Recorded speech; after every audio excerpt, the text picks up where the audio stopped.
doğum kendi içerisinde birçok psikolojik ve sosyolojik olayı barındırmaktadır. Bu ruhsal etkiler öncelikle bebeğin sahibi olan anne ve baba ile diğer yakın akrabalarını etkilemekle birlikte genişleyen bir çerçeve içerisinde birçok yaklaşım ve inancı da beraberinde getirmektedir. Türk toplumunda bu etki henüz gençlerin evlenmesiyle kendini göstermektedir. Siverek ve çevresinde yaşayan Zazalarda da doğum, soyun devamlılığını sağlamak ve ailede ocağı tutturacak bir neslin varlığı, insanlar için çoğu zaman bir gurur ve sevinç kaynağı olmuştur. Özellikle kırsal kesimdeki aileler nüfuslarının kalabalık olması ile o yokluk içerisinde kendilerini güçlü ve dayanıklı hissederken diğer taraftan da evlat sahibi olmanın vermiş olduğu toplumsal saygınlık, çocuk sahibi olma isteğini güdüleyen sosyolojik etkilerin başında gelmektedir.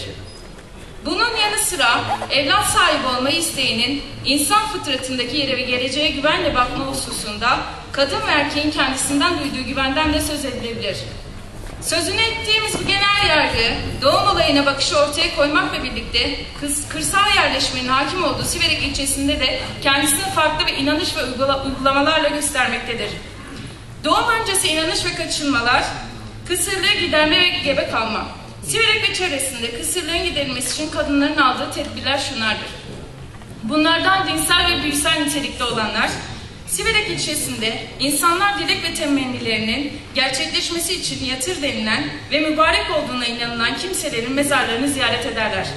Buralarda kurbanlar kesip dualar eden insanlar ayrıca ziyaret ederek tanımladıkları bu yerlere bez bağlama, para atma gibi inanışlarla isteklerinin gerçekleşebileceğine inanırlar. Birçok temenniyi işlerinde barındıran ve gidilen bu yerleri birçok dileğin gerçekleşmesi için olduğu gibi kısırlığın çözümünde de başvurulan kadınların başvurdukları uğrak yerlerinden bir tanesi olan Koç Ali Baba Türbesi'dir. Bununla birlikte çocuğu olmayan kadınlar Mardin ve çevresinde bulunan Sultan Şeyhmuz adlı ziyarete giderler.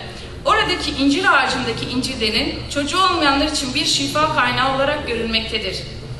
Bu gidişten sonra hamile kalan kişi adak için tekrar gider. Erkek çocuk olursa Şeyhmuz, kız çocuk olursa Sultan ismi takılır. Gebe kadın kaçınmaları ve uygulamaları var. Siverek ve çevresinde gebe kadınların hamilelik dönemine yönelik inanış ve kaçınmaları şu şekildedir. Hamilelik döneminde kadın bebeğin cinsiyetini erkek ise saklı tutar. Bunun nedeni nazardan korkup bebeğe zarar geleceği düşüncesidir. Hamile kadın mezar ziyaretine gidemez. Özellikle yatır denilen yerlerin mezar ziyaretleri sonucunda çocuğun cildinde nişan denilen bir leke veya ben oluşacağına inanılır. Çocuğun cinsiyetiyle ilgili bir takım kaçınmalar söz konusudur. Bunlar da Siverek ilçesinde hamile kadının karnı sivri olursa doğacak bebek kız, yuvarlak olursa erkek olacağına inanılır. Hamile kadın ekşi aşerirse doğacak bebeğin cinsiyeti kız, tatlı aşerirse bebeğin erkek olacağına inanılır. Hamile kadın güzelleşmişse doğacak çocuğun kız olacağına inanılır. Siverek ve çevresinde doğumdan sonra bebeğin ileride sağlıklı ve güçlü olması için alınan bir takım tedbirler vardır. Onlara bir göz atarsak, bebek dünyaya geldiği bir anda bir hafta boyunca göbeğin üzerine toz halinde kahve dökülür. Bunun sebebi çabuk kuruyup düşmesini sağlamaktır. Kendiliğinden düşen göbek, bebeğin akıbeti konusunda etkili olacağı inancına bağlı olarak rastgele herhangi bir yere atılmaz. Buna göre ileride çocuğun evine bağlı olması için evin bahçesine ya da okusun adam olsun diye okulun bahçesine veyahut da çocuğun ileride hangi meslek erbabı olması isteniyorsa aile için örnek olan kişinin arkasından atılır. Siverek'te çok gezip dolaşan insanlar için göbeği sokağa atılmış deyimi kullanılmaktadır. Bebek doğduktan sonra 2 veya 3 gün sonra tuzlanır. Tuzlama işi suyun içerisine tuz karıştırılır. Bebeğin gözleri hariç her yerine sürülür.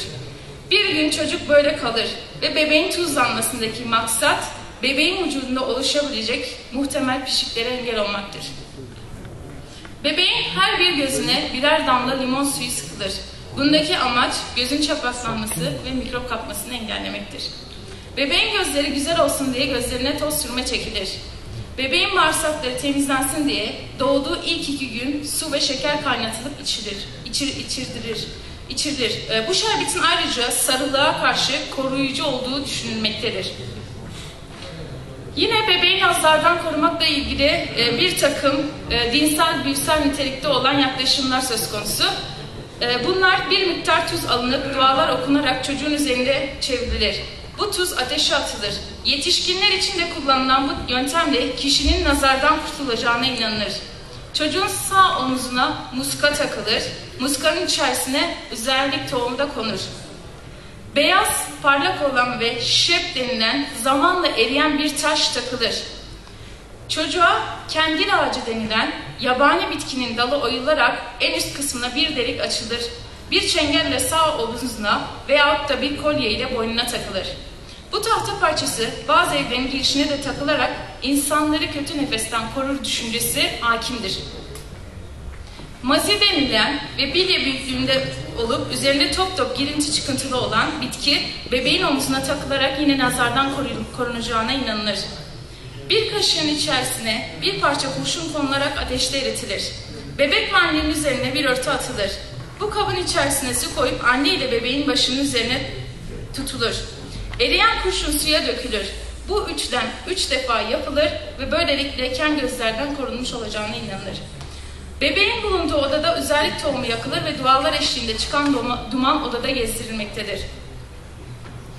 Yine dinsel büyüsel nitelikte olan diğer bir yaklaşım ise lohusalık ve kırk basması algılamasıdır.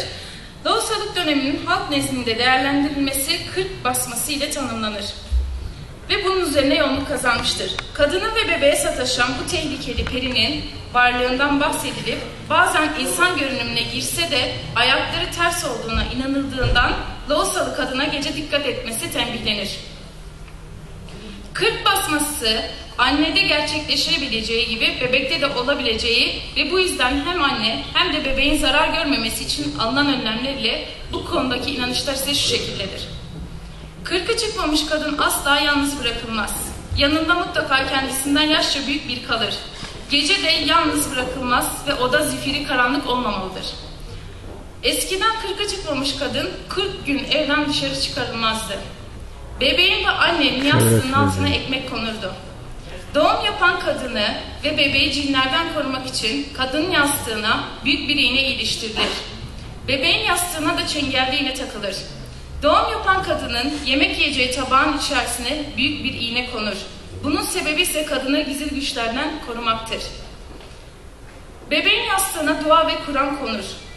Yeni doğum yapmış kadının yatağının etrafına ip çevrilirdi.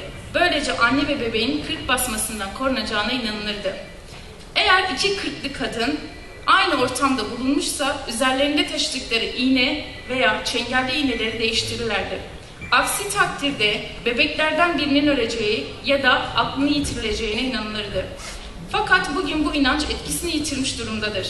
Çünkü hastanede yapılan doğumlar bir odanın içerisinde birden fazla kırklı kadının bir arada bulunması bunun en büyük kanıtıdır. Kırklı bebeğin odasına çiğ et getirmek iyi değildir.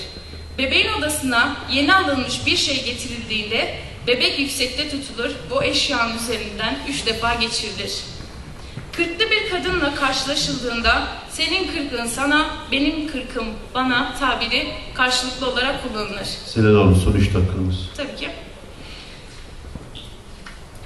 Evet, özet dersek, sonuç olarak folklor olaylarında olduğu gibi Siverek ve çevresinde yaşayan zazalarda da doğum geleneği halk ruhunun tarihi oluşunda birer mihengi noktasıdır. Siverek ve çevresinde yaşayan zazalarda doğum gelenekleri geçmişten günümüze süregelen farklı bir kültürün ritüellerini yansıtmaktadır.